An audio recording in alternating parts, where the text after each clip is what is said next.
స్తోత్రం తండ్రి, మహోన్నతుడా, మహాపరిశుద్ధుడా, జీవముల తండ్రి, నీ బంగారు పరిశుద్ధ నామములకు స్తోత్రాలు చెల్లిస్తున్నాం నాయన. మరోసారి ప్రభా, ఈ రాత్రి కాలంలో నీ వాక్యం ఎదుగు నడిపించిన విధానం బట్టి స్తోత్రాలు చెల్లిస్తున్నాం. పరిశుద్ధాత్మ దేవ, మా బోధకుడా, మీరు మాకు బోధించండి, నేర్పించండి. నీ సత్యమును ప్రసిద్ధి చేసి నాకు మనం తెచ్చుకొని ప్రాస్తున్నాం.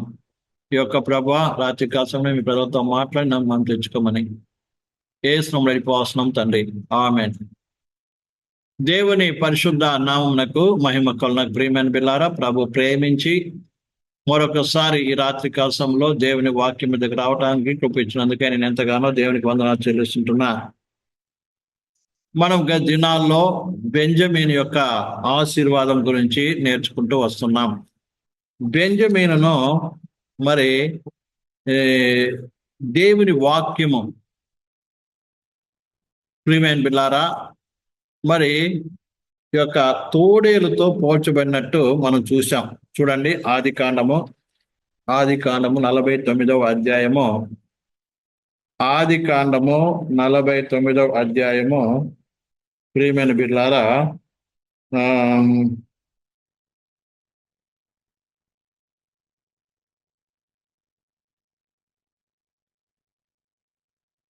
27వ వచనం. ఆది కాండము 49వ అధ్యాయము 27వ వచనం. బెంజమీను చీల్చునట్టి తోడేలు, అతడు ఉదయమందు ఎరను తిని అస్తమయమందు దోపుడు సొమ్ము పంచుకొనును. ఇక్కడ బెంజమీను తోడేలుతో పోల్చబడింది. మనం దీనికి ముందు చెప్పుకున్న రీతిగానే దేవుని సృష్టిలో అనేకమైన జీవ జంతువులు ఉన్నాయి. ప్రతి జంతువుకి మంచి విషయాలు ఉన్నాయి, అలాగే చెడ్డ విషయాలు కూడా ఉన్నాయి. నేర్చుకోవలసినటువంటి లక్షణాలు ఉన్నాయి, అలాగే విడిచిపెట్టవలసిన లక్షణాలు కూడా ఉన్నాయి. అలాగే తోడేల్లో కూడా అనేకమైన మంచి లక్షణాలు ఉన్నట్టుగా మనము పరిశీలన చేసి అర్థమవుతూ ఉంది. అంటే తోడేలు యొక్క లక్షణాల గురించి మనం స్టడీ చేసి అర్థమవుతుంది. మన గత దినాల్లో తోడేలు యొక్క స్వభావాల గురించి మనం నేర్చుకుంటూ వస్తున్నాం. అందులో మొట్టమొదటి యొక్క తోడేలు స్వభావం ఏంటిదంటే, జస్ట్ మీకు జ్ఞాపకం చేస్తాను. మొట్టమొదటి యొక్క తోడేలు స్వభావం ఏంటిదంటే, తోడేలు ఎలాంటి వాతావరణంలోనైనా జీవించగలదు. మన భూమి మీద, అంటే ఈ భూమి మీద ఏ ప్రదేశంలో వెళ్ళినప్పటికీ అక్కడ తోడేలు ఉండటం మనం చూస్తాం. మనం ఈ ప్రపంచం మీద అన్ని జంతువులుకి తోడేలకు చాలా తేడా ఉంది. కొన్ని జంతువులు కేవలం కొన్ని ప్రదేశాల్లో మాత్రమే ఉంటుంది, ఇతర ప్రదేశాల్లో కనబడవు. విషయాన్ని బాగా అర్థం చేసుకోవాలి. కానీ తోడేలు అన్ని ప్రదేశాల్లో ఉంటుంది, అన్ని వాతావరణమును కూడా తట్టుకో శక్తి కలిగినది. అది భయంకరమైన ఎండ, వేడి గల స్థలంలో ఉండగలదు. అతి శీతలమైనటువంటి చల్లని ప్రదేశాలకు కూడా ఉండగలదు. -40 డిగ్రీలో ఉండవచ్చు, +40 డిగ్రీలు ఉండవచ్చు. ఏ స్థలంలోనైనా అది జీవించగలదు. దాన్ని బట్టి మనం నేర్చుకోవాల్సిన విషయం ఏంటంటే, ఒక నిజమైన సేవకుడు కావచ్చు, ఒక విశ్వాసి కావచ్చు, ఏ స్థలంలోనైనా, ఏ స్థితిలోనైనా, అనగా లేమిలోనైనా, కలిమిలోనైనా, అన్ని స్థితిలో కూడా ఉండటం నేర్చుకోవాలి.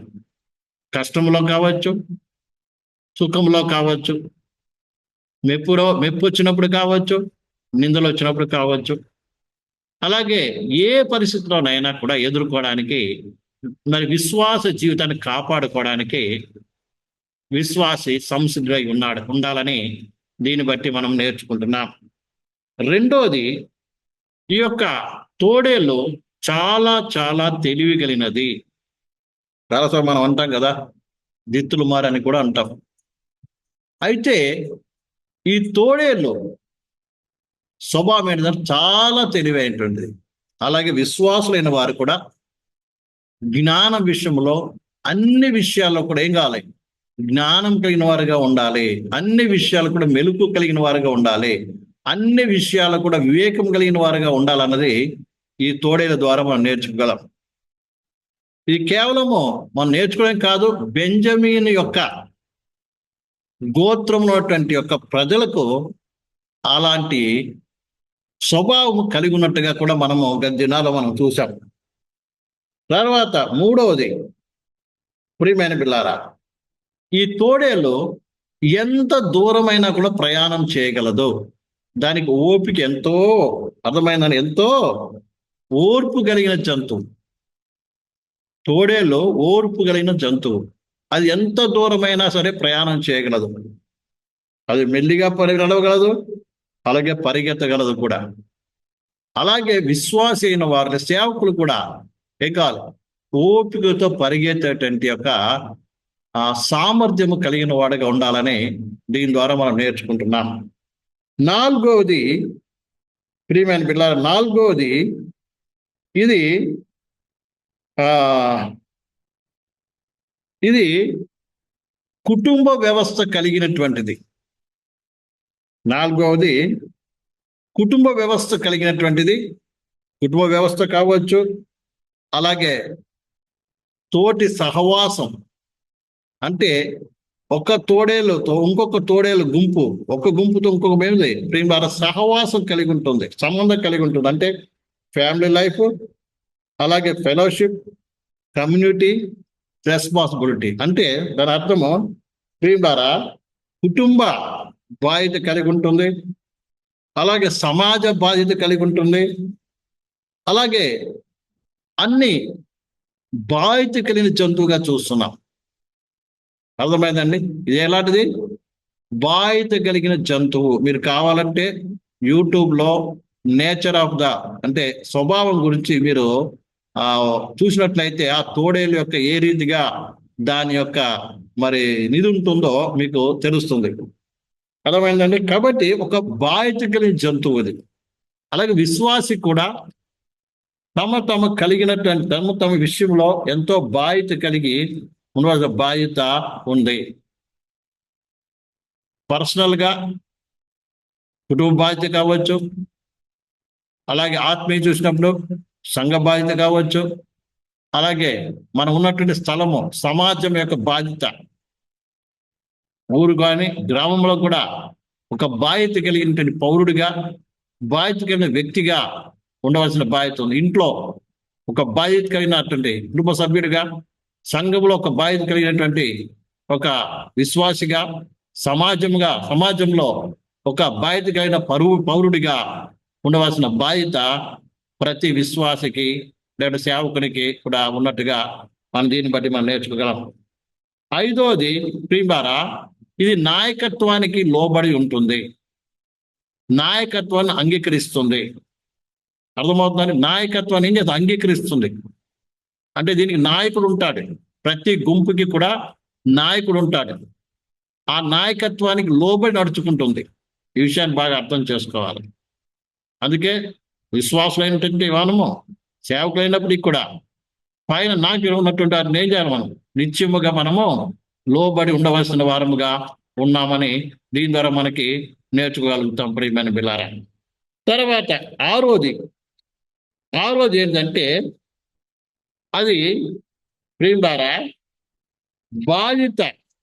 అంటే ఒకరి బాధ్యత తీసుకుంటుంది. ఉదాహరణకి లీడర్ ఏదైతే నాయకత్వం వహిస్తుందో ఆ నాయకుడు నాయకత్వం వహిస్తున్నప్పుడు అతని కుటుంబ బాధ్యత లేదా ఆ యొక్క వారి యొక్క పిల్లల బాధ్యత ఇంకొక తోడేళ్ళు అక్కడ ఉంటే ఇంకో తోడేళ్ళు ఏం చేస్తుంది?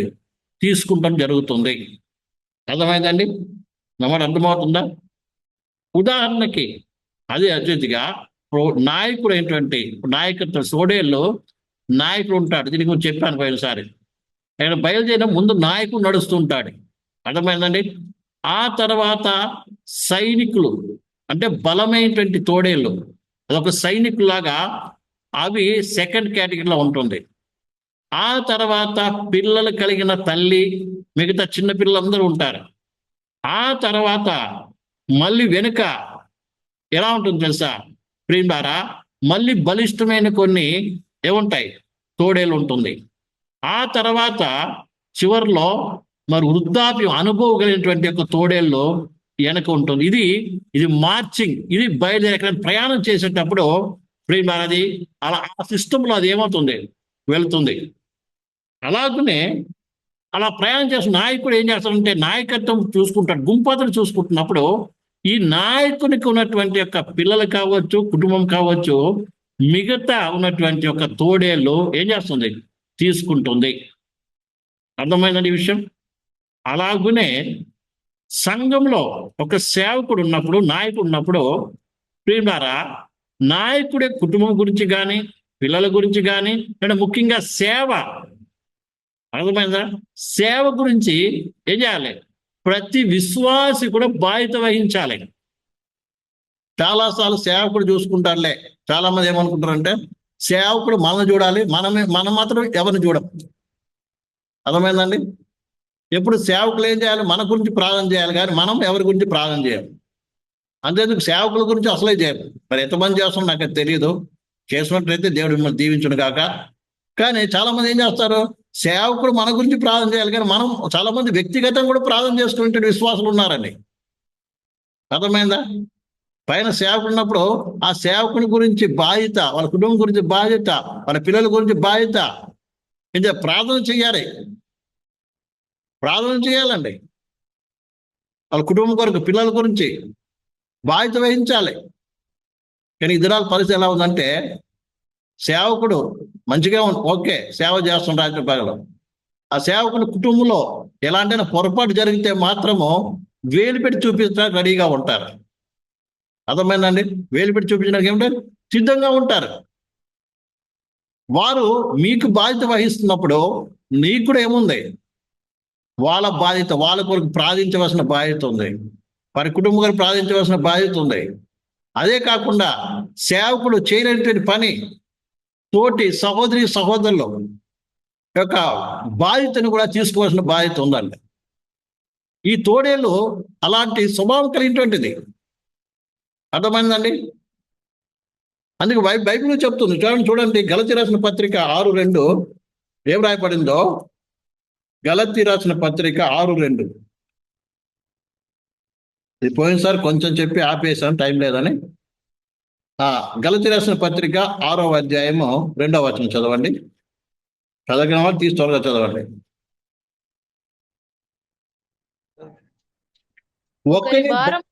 ఒకడు భరించి ఇలాగూ క్రీస్తు నియమమును పూర్తిగా నెరవేర్చుడి. అర్థమైంది ఏమన్నాడండి, ఒక్కని భారమును ఒకడు ఏం చేయండి, మోయండి. కేవలం నీ బరువు మోసుకోవడం కాదు. చాలా మంది మా బరువే మేము మోయలేకపోతున్నామండి, మా బరువే అనుకుంటూ ఉంటారు.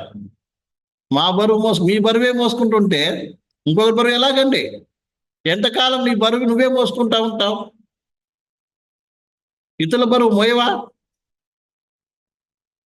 ఉదాహరణకి చిన్నపిల్లవాడు లాగానే ఇప్పటికీ అలాగే ఉంటాడా? పెద్దగా అయిన తర్వాత ఏమవుతాడు?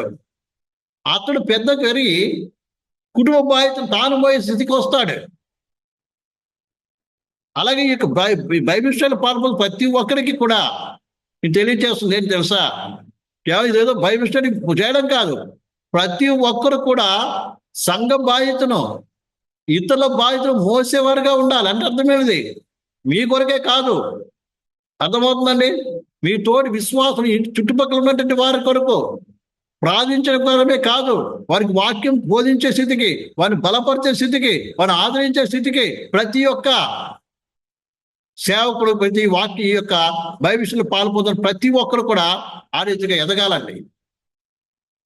బాగా అర్థం చేసుకోవాలి. అంటే అర్థమైనది, ఏదో పాస్టర్ ఒకరు ఇంటి పక్కన కావచ్చు, తోటి విశ్వాసులే కావచ్చు, అనారోగ్యంతో కొంతమంది చేస్తున్నారు, అది వేరే విషయం. ప్రతి ఒక్కరు చేయాలండి. ఇతరుల స్థాయికి ఎదగాలి ప్రతి ఒక్కరు కూడా. అందుకే సేవకుడే రావాలన్నది కాదు. మీరు వెళ్ళి ఇతరులకు సువార్త చెప్పేటట్టుగా, మీరు వెళ్ళి రోగుల కొరకు ప్రార్థించేటట్టుగా, మీరు వెళ్ళి దయ్యాలు వెలగొట్టేటట్టుగా, మీరు వెళ్ళి, అర్థమైందా, కష్టాలు ఉన్నవారు, వేదన ఉన్న వాళ్ళకి వాక్యం చెప్పి ధైర్యపరిచేటట్టుగా, తప్పిపోతున్నటువంటి వారికి వచనం ద్వారా వారిని మరి తిరిగి దేవుని తీసుకొచ్చేవారుగా ఉండాలి తప్ప కేవలము మీ గురించి మీరు ఆలోచించుకుని ఉంటే ప్రయోజనం లేదండి. ఏముందండి, నా పని నాకే ఉంది, నా ఉద్యోగం నాకే ఉంది, నా బిజీ నాకే ఉంది, అలా ఉంటే ప్రయోజనం ఏమాత్రం లేన సంగతి అవసరం భయపడాలి.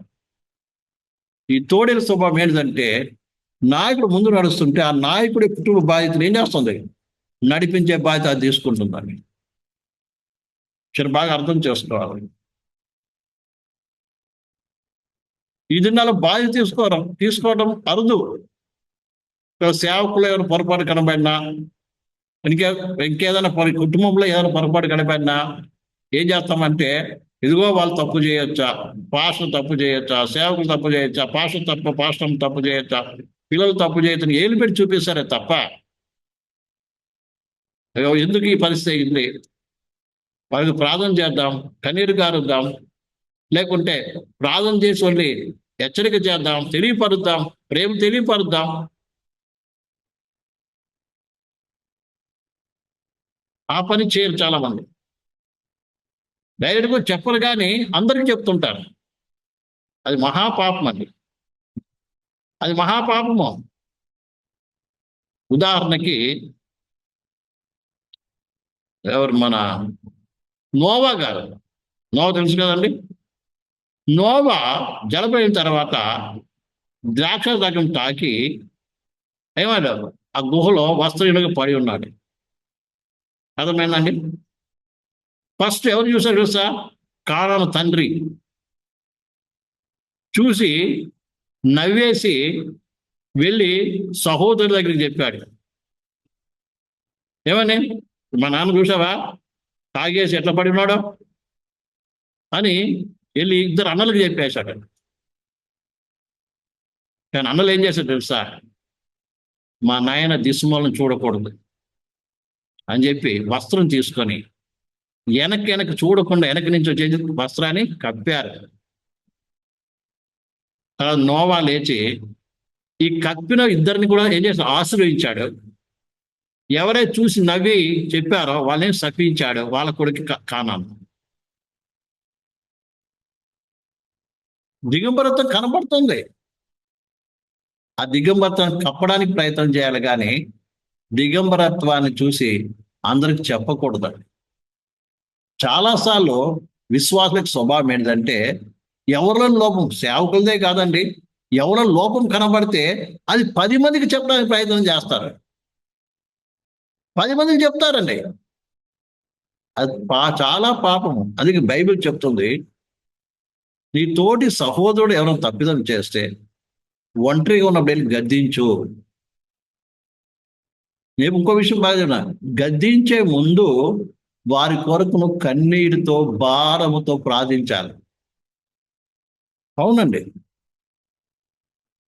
నువ్వు భారము కన్నీటితో ప్రార్థించే అవసరం, ఉపవాసం ఉండి ప్రార్థన చేయి. ఎందుకంటే ఆ సహోదరుడు తప్పు చేస్తున్నాడు. ప్రార్థించి ఏం చేయి, ఆ వ్యక్తి రక్షింపబడాలి, తిరిగి దేవుని తిప్పబడాలి, తిరిగి ఎందులో పడిపోయిన ఆ వ్యక్తి లేపబడాలని ఏం చేయాలి, నువ్వు అంగలార్చాలి, రోధించాలి. ఆ తర్వాత ఆ సమయోచితంగా ఏం చేయాలండి, అది చెప్పినప్పుడు నిత్యముగా నీ మాట వింటాడు. డైరెక్ట్గా వెళ్ళి మాట్లాడినప్పుడు ఏమంటాడు, వినడు. వాళ్ళు అంతగా వినకపోతే ఇద్దరు కలిసి వెళ్ళమన్నాడు, చెప్పమన్నాడు. ఆ మాట వినకపోతే అప్పుడు సంఘ పెద్దలు తెలియపరచండి, అప్పుడు వాళ్ళు గద్దించి మనకపోతే సంఘం వెలివేయనటువంటి మాట బైబిల్లో రాయబడింది. ఇంకా బలహీనలు బలపరచండి. ఒకవేళ అవతల వ్యక్తి నీ అంత బలవంతుడు కాకపోవచ్చు, నీ అంత శక్తివంతుడు కాకపోవచ్చు, అందుకే బలపరచడానికి ప్రయత్నం చేయాలి, బాగు చేయడానికి ప్రయత్నం చేయాలి, పాపాన్ని కప్పిపెట్టడానికి ప్రయత్నం చేయాలి. కప్పిన అర్థమైనది క్షమించడానికి ఏం చేయాలి, ప్రయత్నం చేయాలి. ఆ క్షమించే గుణం అనేది మనలో లేకపోతే ఏమవుతాం మనం ఏమాత్రం దేవుని ప్రజలు కాలేమని దేవుని వాక్యం చెప్తారు. అది ఇక్కడ ఏమంట ఏం రాయబడింది? కాబట్టి ఒక్కని భారం ఒకడు భరించి ఇలా క్రీస్తు నియమమును పూర్తిగా నెరవేర్చుడి. క్రీస్తు నియమం ఏంటి తెలుసా? ఒకరి భారం మోయటం. నీ బరువు నువ్వు మోసుకోవడం కాదు, ఇంకొకరి బరువు కూడా ఏం చేయాలి? మోయాలి. అర్థమైందా? ఇంకొకరి కొరకు కూడా శ్రమ పడాలి, ఇంకొకరు కూడా ఏం చేయాలి? నువ్వు కష్టం అనుభవించాలి. విషయాన్ని బాగా అర్థం చేసుకోవాలి. కాబట్టి ఫిలిప్పీ రాసిన పత్రిక 2:4. ఫిలిప్పీ రాసిన పత్రిక 2:4. మీలో ప్రతివాడును తన సొంత కార్యం మాత్రమే కాక ఇతరుల కార్యము కూడా చూడవలెను. ఏమన్నాడు? మీ సొంత కార్యాలు చూసుకుని ఉండకండి, ఇతర కార్యాలు కూడా చూడండి. ఒకసారి మీ మనసు పెట్టి మీ తోటి సహోదరుల పరిస్థితిని గమనించండి. అందుకని ఇంకో చోట కష్టంలో ఉన్న వారికి జ్ఞాపకం చేసుకోండి, బాధలు ఉన్న వారికి జ్ఞాపకం చేసుకోండి, చెరసాలు ఉన్న వారికి జ్ఞాపకం చేసుకోండి. మనమే తింటాం, మనమే తాగుతాం, మన గురించే ప్రార్థన చేసుకుంటాం, అన్ని మన గురించే. ప్రపంచం మనదే అనుకుంటాం. మన చుట్టూ ఎంతో మంది ఆత్మలు అనేక చోట్ల నశించిపోతున్నారు, అనేక చోట్ల శ్రమలు అనిపిస్తున్నారు. మీకు తెలుసా? పోయిన వారంలో ఈ వారంలో వచ్చిన మెసేజ్ మరి కేవలం మన విషయం.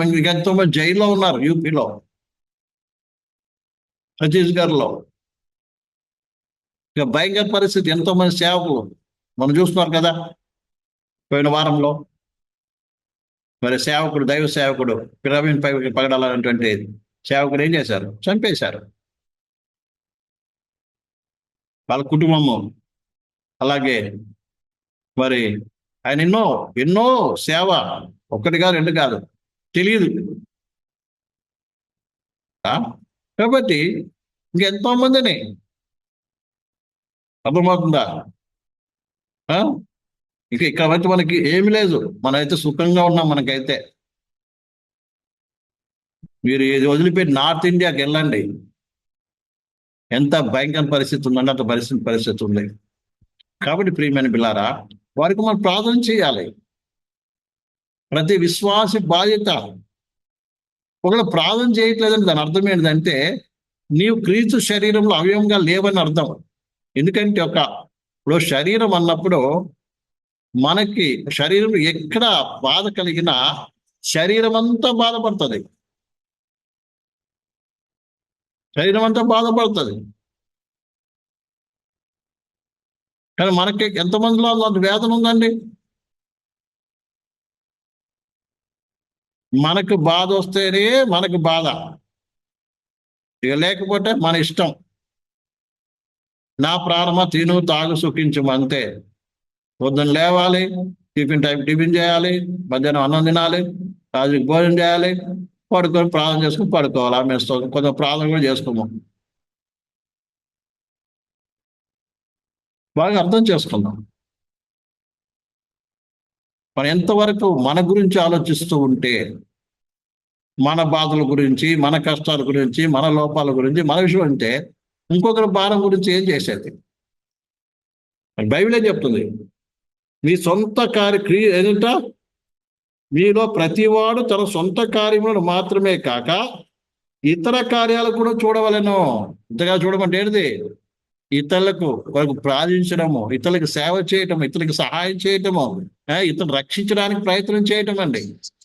అంతేకాని ప్రియమైనలారా,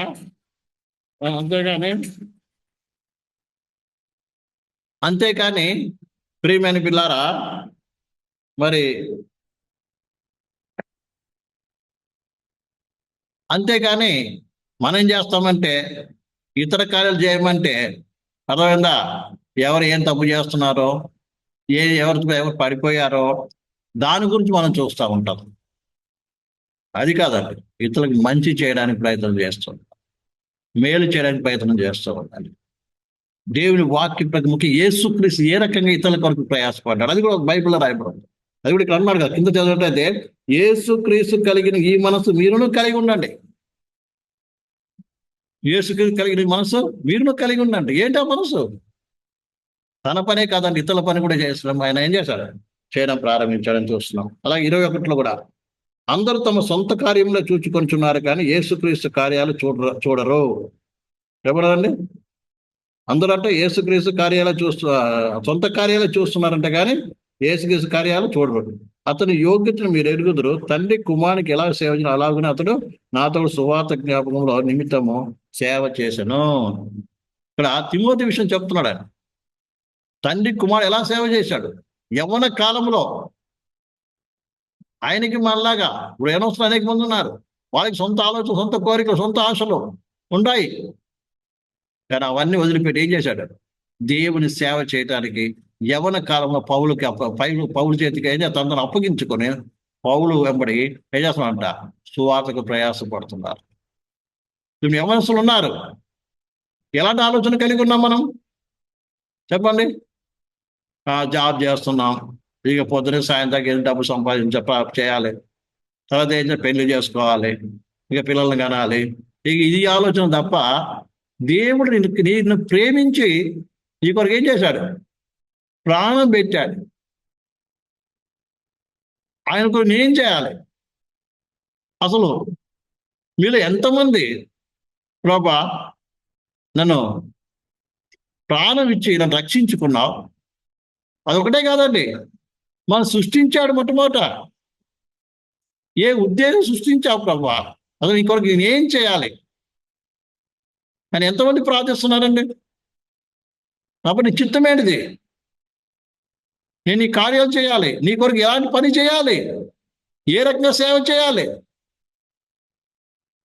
ఏ రకంగా ఈ భూమి మీద నీ చిత్తం నేను చేయాలి అని ఎంతమంది ప్రార్థిస్తున్నారండి? చెప్పండి. అసలు దేవుని చిత్త ప్రకారం నడుస్తున్నామా? నువ్వు వేసే ప్రతి అడుగు దేవుని చిత్త ప్రకారం వేస్తున్నామా? రేపు ప్రభు దగ్గరికి వెళ్తే ప్రభు ఇది నీ చిత్తం చేశాను ఎంతమంది చెప్పగలరు? ఎంతమంది చెప్పగలరండి? కేవలం బాగా అర్థం చేసుకో, ఎంతమంది చెప్పగలం? ఎంతమంది ప్రార్థన చేసి ప్రభా నీ చిత్తం ఇది ఈ ప్రకారం నేను చేస్తున్నాను, నీ చిత్త ప్రకారం చేస్తున్నాను, నేను దేవుని చిత్త ప్రకారం నడుస్తున్నానని ఎంతమంది ప్రియమైన బిడ్డలారా ఈరోజు తమ సమర్పించుకొని అక్కడ ప్రార్థిస్తున్నారు? ఎంతమంది ప్రార్థించి ఏ రీతిగా ఆ రీతిగా దేవుడు మాట్లాడిన ప్రకారము, దేవుడు చెప్పిన ప్రకారము నడుస్తున్నారు. నేను దేవుడు చెప్పిన ప్రకారం నడుస్తున్నానని ధైర్యంగా ఎంతమంది చెప్పగలరండి? ఆ ధైర్యం ఇద్దరం లేకపోతే మన ఆయన ముందు నిలబడలేరు. ఆయన నిలబడలేరు. ఈ విషయాన్ని ప్రజలు అర్థం చేసుకోవాలి. అందుకంటున్నాడు ఏంటంటే ప్రియమైన పిల్లారా, అందరూ ఏం చేస్తారంట? అందరూ తమ సొంత కార్యమునే చూచుకొనుచున్నారు కానీ యేసుక్రీస్తు కార్యాలు చూడరు. ఈ వాక్యం అంటే ఎంతమంది మీరు నిజంగా యేసుక్రీస్తు కార్యాల గురించి ఆలోచిస్తున్నారు? యేసుక్రీస్తు ఆలోచనలు చేస్తున్నారండి? యేసు కార్యాలంటే ఏదో ప్రార్థన చేయడం, పొద్దున ప్రార్థన చేసేసి ఏదో బైబిల్ చదవడం కాదు. అది నీ కొరకు చేసుకుంటున్నావు. నీ ద్వారా ఇతరులకు ఏం కలుగుతుంది? సంఘానికి, ఇతరులకు, క్రీస్తు శరీరానికి, లోకానికి ఏం మేలు కలుగుతుంది నీ ద్వారా? విషయాన్ని ప్రతి ఒక్కరు కూడా బాగా అర్థం చేసుకోవాలండి.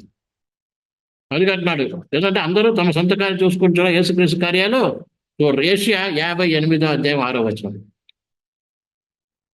యెషయా 58వ అధ్యాయము 6వ వచనం చదువు. దుర్మార్గులు కట్టిన కట్టలను విప్పుటయో, కాడిమాను మేకులో తీయుటయో, బాధింపబడిన వారు విడిపించుటయో, ప్రతి కాడి విరగొట్టయో నేను ఏర్పరచుకున్న ఉపవాసం కదా అంటున్నాడు. ఏంటి ఇతర కార్యాలు చేయడం? మీరు ఉపవాసం అంత మాత్రం గొప్పది కదా. ఇక్కడ ఉపవాసం గురించి చెప్తూ ఈ మాట అంటున్నాడండి. ఏదో అన్నం తినకుండా ఉపవాసం ఉంటే సరిపోదు. ఏంటంట? దుర్మార్గులు కట్టిన కట్టలను ఏం చేయండి? విప్పండి. ఎంతోమంది దుష్టులు బంధింపడి ఉన్నారు. వాళ్ళకి సువార్త అనే వాక్యం తీసుకుని వెళ్ళండి. సువార్త అనే వాక్యము కనుక పట్టుకొని ఏదో అనేక విడుదల చేయండి అంటున్నాడు. కాడిమాను బానిసతో విడుదల చేయటం. కాడిమాన్ అంటే ఒక బానిసత్వం అండి.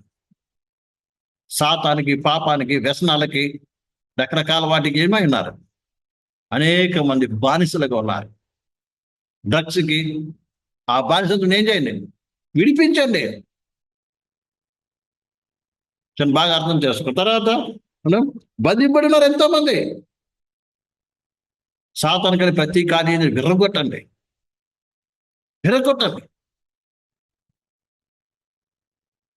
వీళ్ళు స్వాత ప్రకటించండి. దేవుడి వాక్యం బోధించండి. విడుదల చేయమని ఇక్కడ చెప్తున్నాడు. కేవలము నీ పని చూసుకుంటే కాదు, ఎంతో మంది బంధింపడి ఉన్నారు. ఎంతో మంది కాడిని మోస్తున్నారు. సాతాను కాడిని మోస్తున్నారు. సాతానికి బానిసలుగా ఉన్నారు. సాతాను చేత నలగొట్టబడుతూ ఉన్నారు. అందరినీ కూడా ఏం చేయాలి? విడుదల చేయడానికి అడుగుడు కోసం బాధ్యత ఎంతైనా ఉన్నట్టుగా దేవుని వాక్యం మనము చూస్తున్నాం ప్రియమైన బిడ్డలారా. తర్వాత సంఖ్యాకాలం 11 సంఖ్యాకాలం 11 సంఖ్యాకాలం 11 కాగా మోషే యెహోవాతో ఇట్లనెను, నీవేళ నీ సేవకుని బాధించితివి, నా మీద నీ కటాక్షం రానియక ఈ జనులందరి భారం నా మీద పెట్టనేలా, నేను ఈ సర్వ సమాజమును గర్భములు ధరించుతున్నా, నేనే వీరిని కంటినా, పాలిచ్చి పెంచడి తండ్రి పసి పిల్లలను మోయినట్లు నేను వీరి తండ్రులకు ప్రమాణపూర్వకం ఇచ్చిన దేశమును నాకు వీరిని నీ రొమ్మున ఎత్తుకొని పొమ్మని నాతో చెప్పుచున్నావు. ఇక మోషే దేవుడు మొరపెడుతున్నాడు, అయ్యా ఈ ప్రజలందరినీ నేను ఎలాగ మోసుకొని వెళ్ళాలి?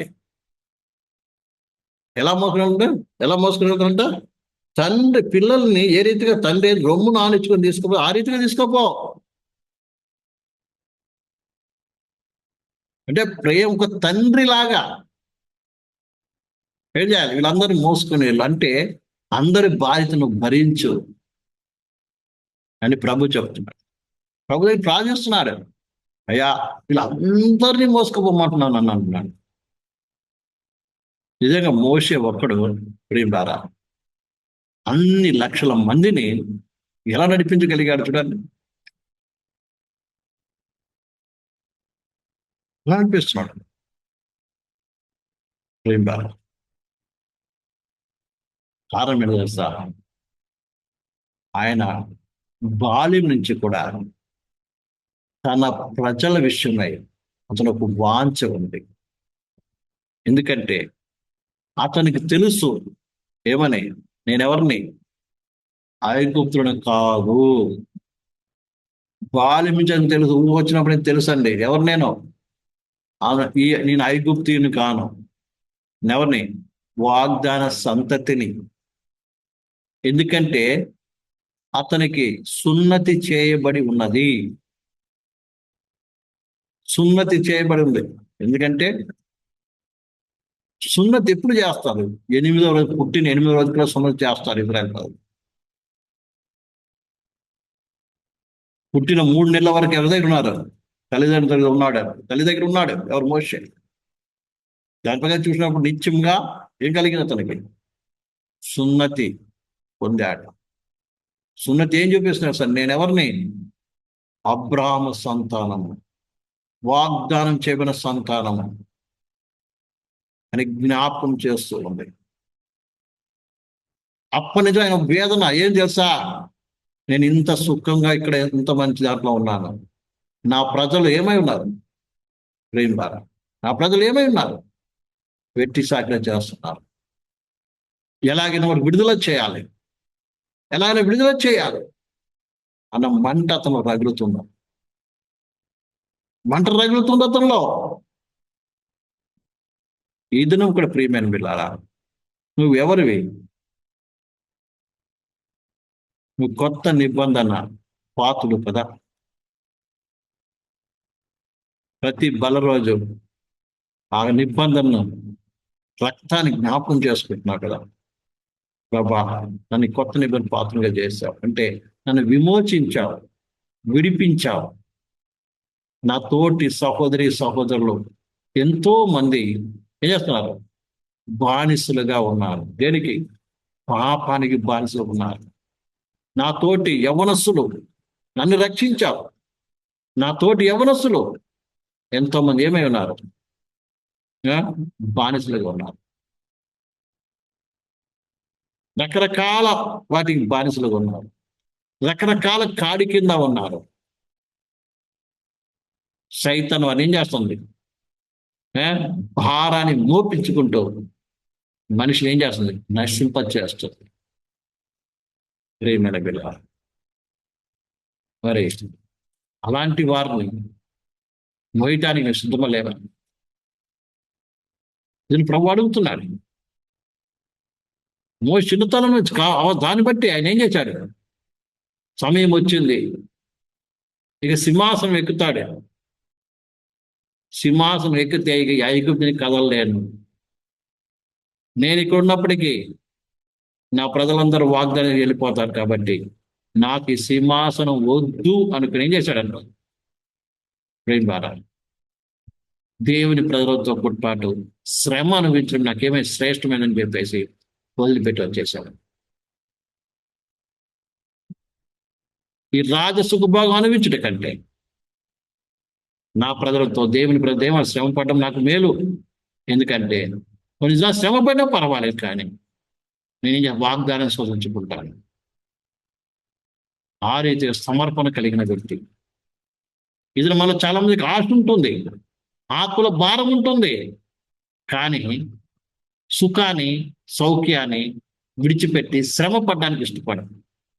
అందుకే ఈ దినం ఎవరు సువార్త చెప్పాలంటే అమ్మవాడు తిడతాడో, ఎక్కడ ఫ్రెండ్షిప్ పోద్దో, అది పోద్దో, ఇది పోద్దో అనుకొని, ఎక్కడ ఉద్యోగం పోద్దో, మా పై అధికారులు ఏమంటారో అని మనం ఉన్న స్థలంలో కావచ్చు, ఉద్యోగం చేసే స్థలం కూడా, చదువుకునే స్థలంలో కావచ్చు, ఏం చేయడానికి చాలా మంది సిగ్గుపడుతూ ఉంటారు. ప్రియమైన బిడ్డలారా, ఈ విషయాన్ని బాగా అర్థం చేసుకున్నాం. కాబట్టి అర్థమైన మోషే ఏం చేస్తున్నాడు? ఇజ్రాయెల్ ప్రజలకు భారం మోస్తున్నాడు. తన సొంత కుటుంబాన్ని పక్కన పెట్టేశాడు. ప్రేమిడారు.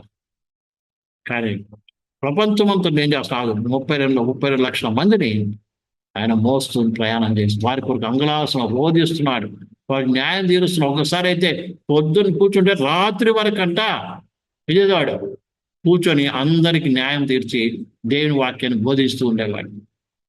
ఈ తప్పు ఇది చేయకూడదు, దేవుని వాక్యం ఇలా చెప్తుంది, ఇది చెప్తుంది, దేవుని తప్పు ఇలా పొద్దున సాయంత్రం దాకా కూర్చొని ఉండేటువంటి వాడంట. దేవుని వాక్యం చెప్పండి. కాబట్టి ప్రియులారా, మనము మన బరువే కాదు, ఇతరుల బరువు కూడా మోయటానికి ఏం చేయాలి? మనం సిద్ధపడవలసిన బాధ్యత ఉంది. నువ్వు క్రీస్తు అవయవమై ఉన్నావు. నీ సొంత కార్యాలు కాదు, కానీ ఏదో ఇతర కార్యాలు చేయడానికి సిద్ధపడదు. కాబట్టి ఎక్కడైతే ఈ తోడేళ్ళు కేవలం ఏం చేయదు? ప్రియమైన బాధ ఏం చేయదు? తను వెంబడించడే కాదు, వెనకెళ్ళే కాకుండా ఏం చేస్తుంది? ఆ యొక్క నాయకుడు కుటుంబ బాధ్యత కావచ్చు, ఇతర బాధ్యత కూడా ఏం చేయాలి? అది మోస్తున్నట్టు మనం చూస్తాం. అది మనకు తెలియపరుస్తుంది ప్రియమైన బిడ్డలారా. అలాగే యేసు ప్రభు కూడా మనం చూసినప్పుడు 8:17 చదువుతాం. మత్తయి సువార్త 8:17.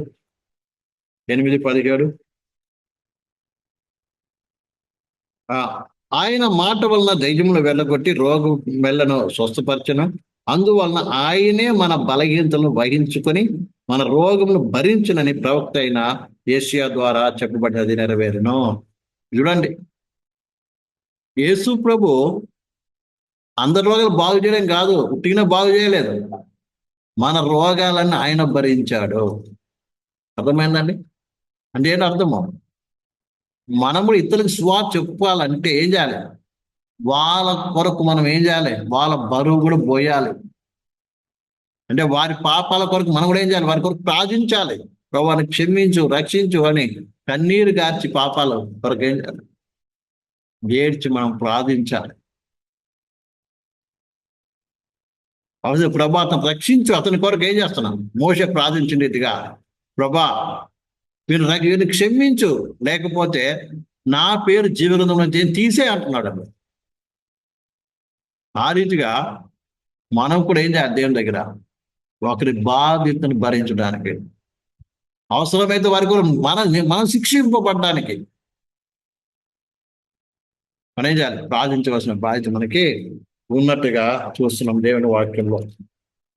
ప్రియులారా, 1 పేతురు రాసిన పత్రిక 2:24. 1 పేతురు రాసిన పత్రిక 2:24.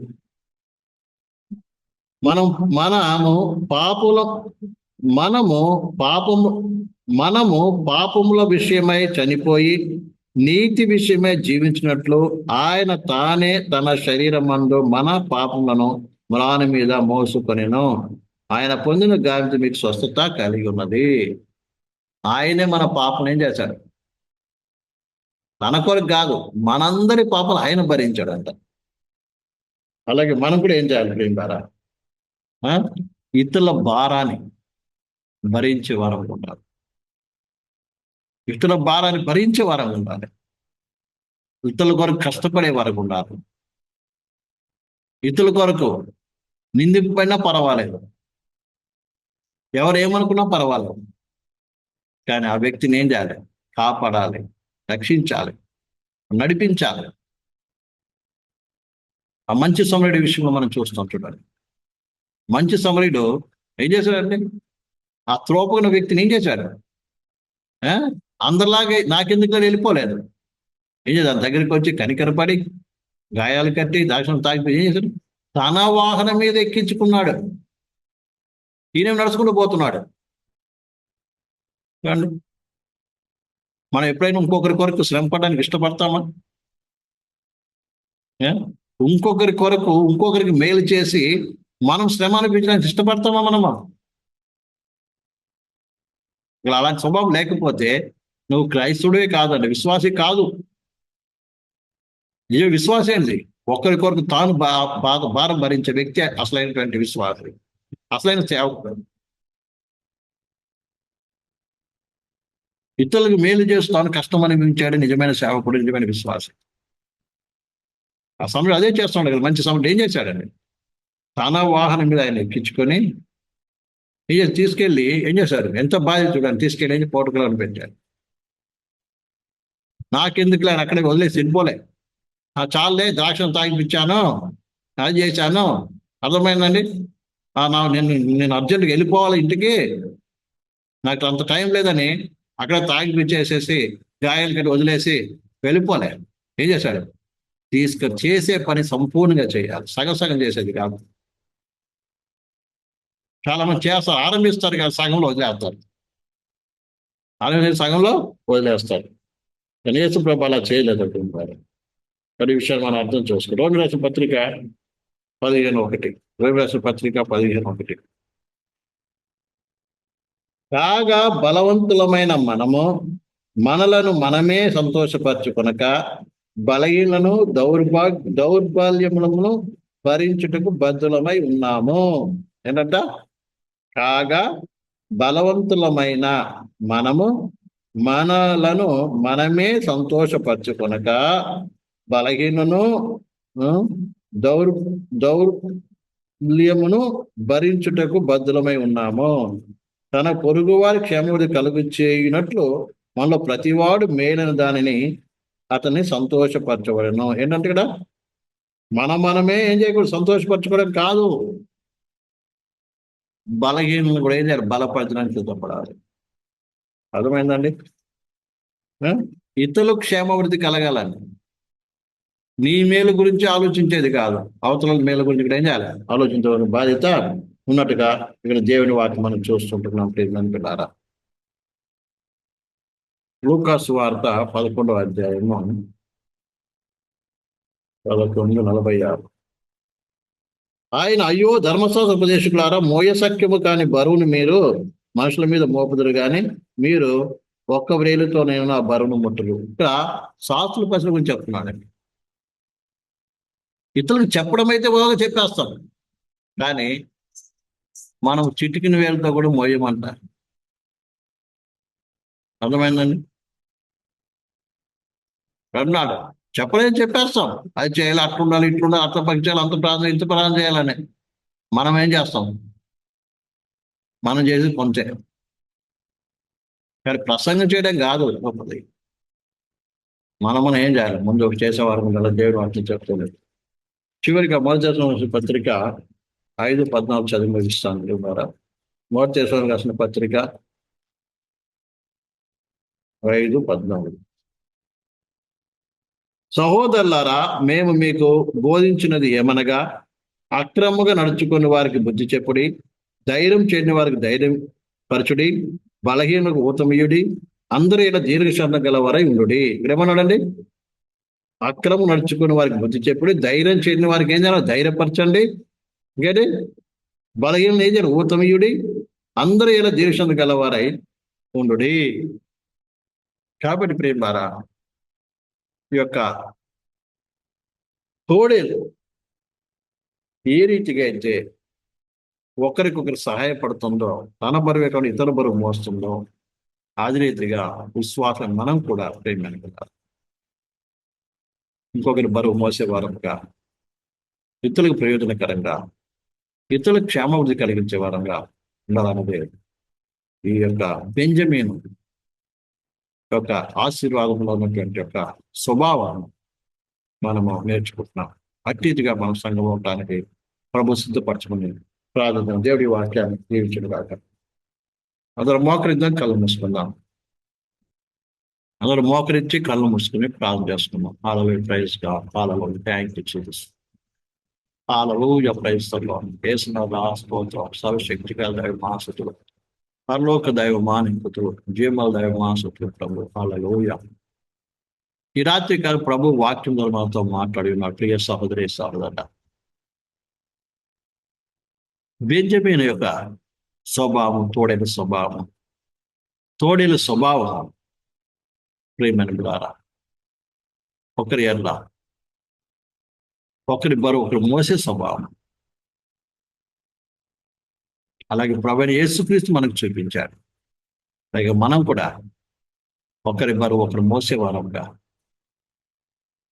మన సొంత కార్యాలే కాకుండా ఇతర కార్యాలు చేసేవారం, యేసుక్రీస్తు కార్యాలు చేసేవారంగా ఉండడానికి మనం చెప్పి సమర్పించుకుందాం. Hallelujah, praise God, praise God, praise God, praise God, praise God. స్తోత్రం యేసయ్యా, స్తోత్రం. ప్రార్థన చేసుకుందాం.